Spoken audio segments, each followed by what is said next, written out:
साथियों, दोस्तों, अजीज़ों, कभी आपने ये लफ्ज़ सुना है बयानिया?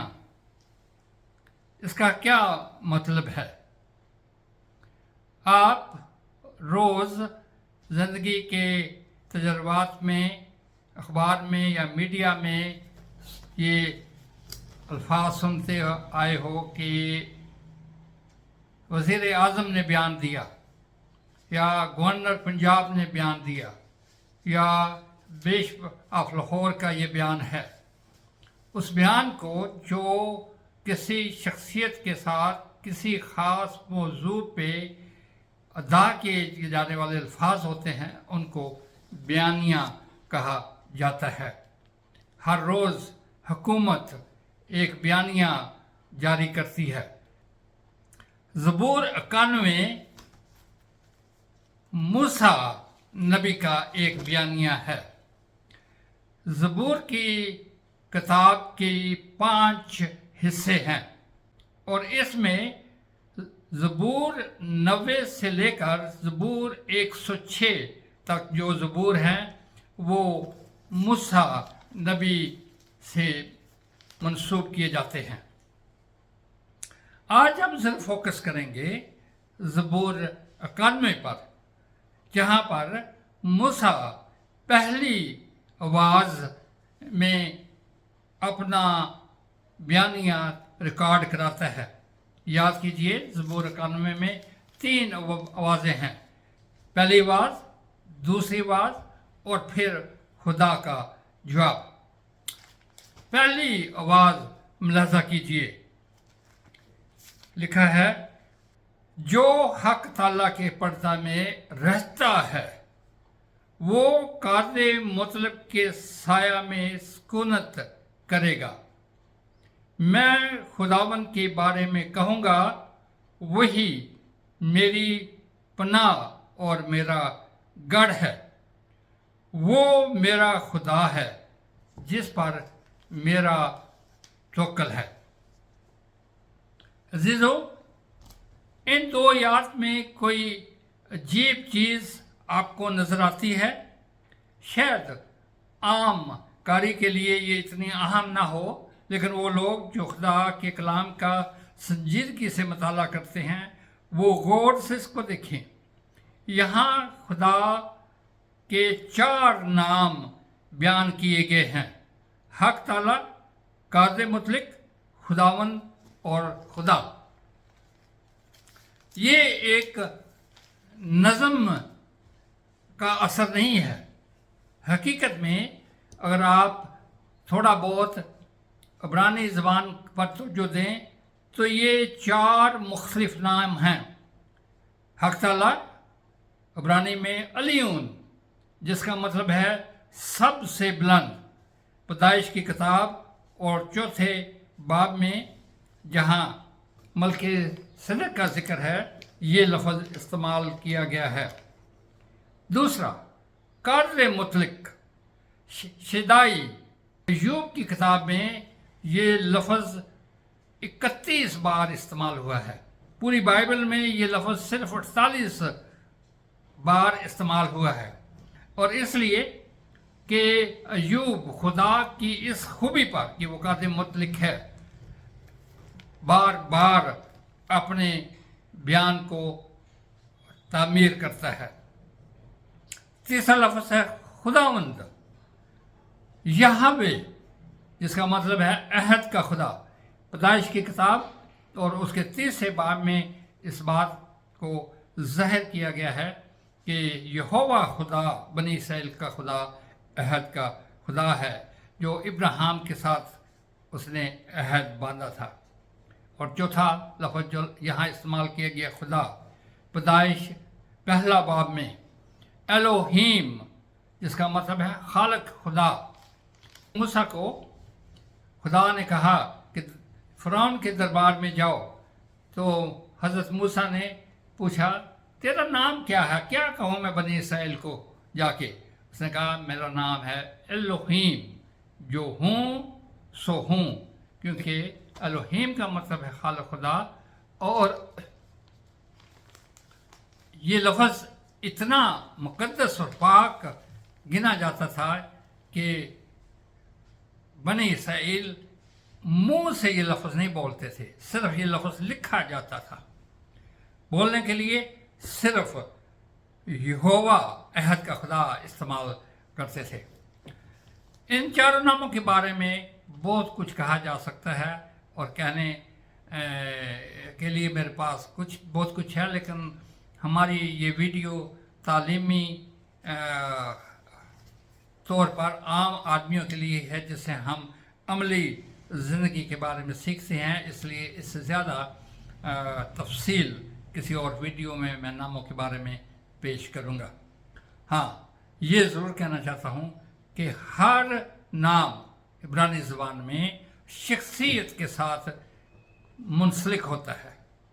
جیسے نیا نامے میں خداوند یسوع مسیح کا مشن اور اس کا نام ایک ہی بات تھی، ایمانویل، خدا ہمارے ساتھ۔ آگے بڑھتے ہیں۔ یہ حضرت موسیٰ نے یہ صرف 4 نام کیوں چنے ہیں؟ کلام مقدس میں اس کے علاوہ بھی خدا کے نام ہیں، جیسے ایڈونائی، لیکن ان 4 ناموں پر کیوں اتنا زور دیا گیا ہے؟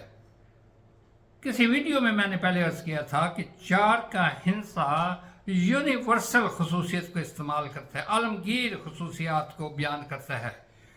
خدا کا جو مکاشفہ ہے ساری کائنات میں، اس میں یہ 4 خصوصیات جو میں نے بھی بیان کی ہیں، وہ ساری کائنات کے لیے یونیورسل یا عالمگیر ہیں۔ ساتھیو، دوستو، عزیزو، ہماری زندگی بے شمار خطرات سے بھری پڑی ہے۔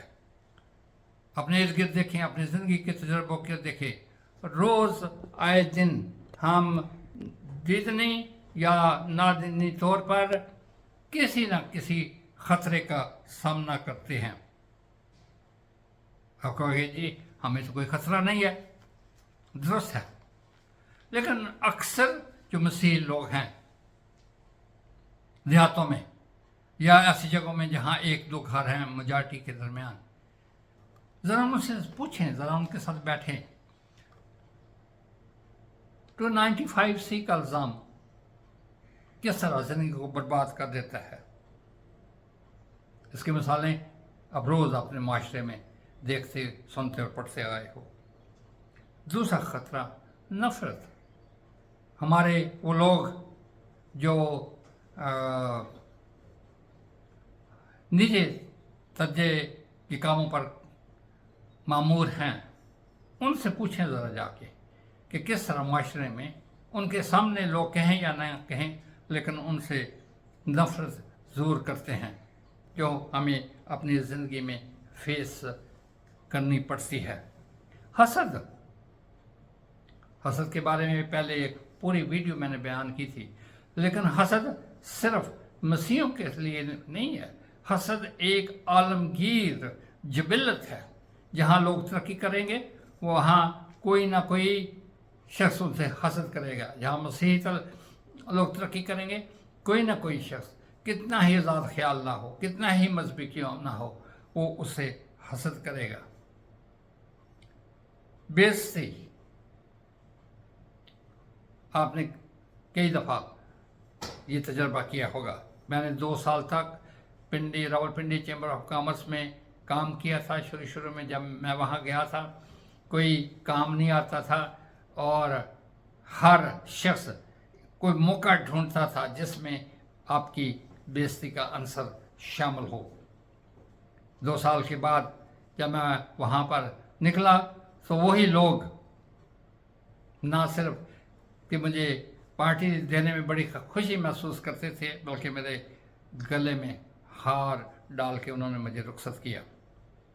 بےعزتی کسی نہ کسی صورت میں کبھی نہ کبھی ہمیں فیس کرنی پڑتی ہے۔ اور فائنلی بد دعا۔ مسیحی زندگی میں شاید یہ اتنی زیادہ توجہ حاصل نہیں کرتی، لیکن मसीहत के बाहर लोग जो किसी से नाराज़ होते हैं, किसी न किसी वक्त किसी न किसी सूरत में, चाहे दिल में या जानते हुए बददुआ देते हैं एक दूसरे को। और ज़ाहिर है कि अगर कोई शख्स मसीहों से नफरत करेगा तो उसे भी बददुआ देगा। ये 5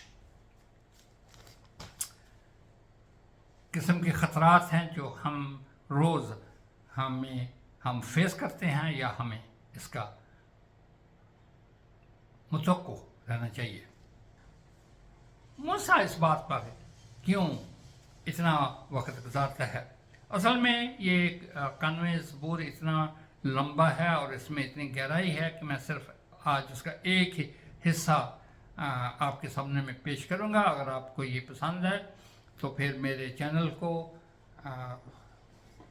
सब्सक्राइब करें और लाइक का बटन दबाएं, और अगले हफ्ते इसी मौजू पर दूसरी वीडियो मैं बयान करूंगा।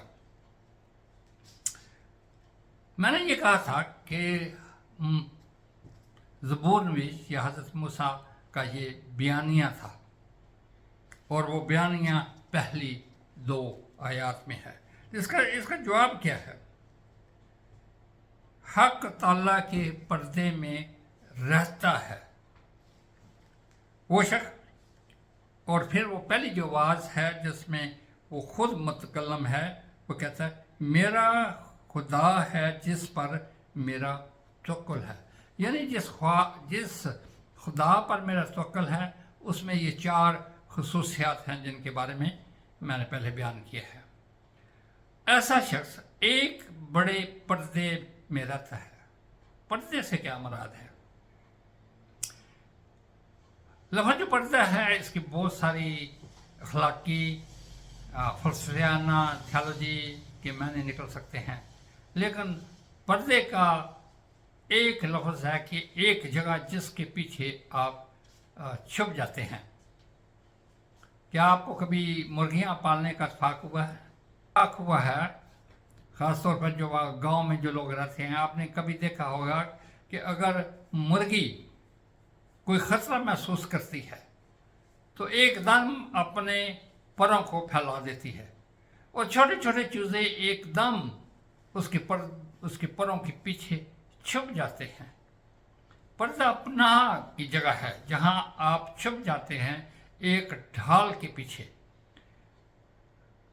ज़बूर नवीस कहता है कि जब कोई ख़तरा आता है जो मुझे महसूस होता है तो मेरी ढाल हक ताला है, यानी खुदा है, जिसमें ये 4 खुसूसियात उसने इकट्ठी कर दी हैं, और वो तरगीब देता है कि अपने आप को इस पर्दा के पीछे छुपाएं। हक ताला हमारी पनाहगाह साबित होता है।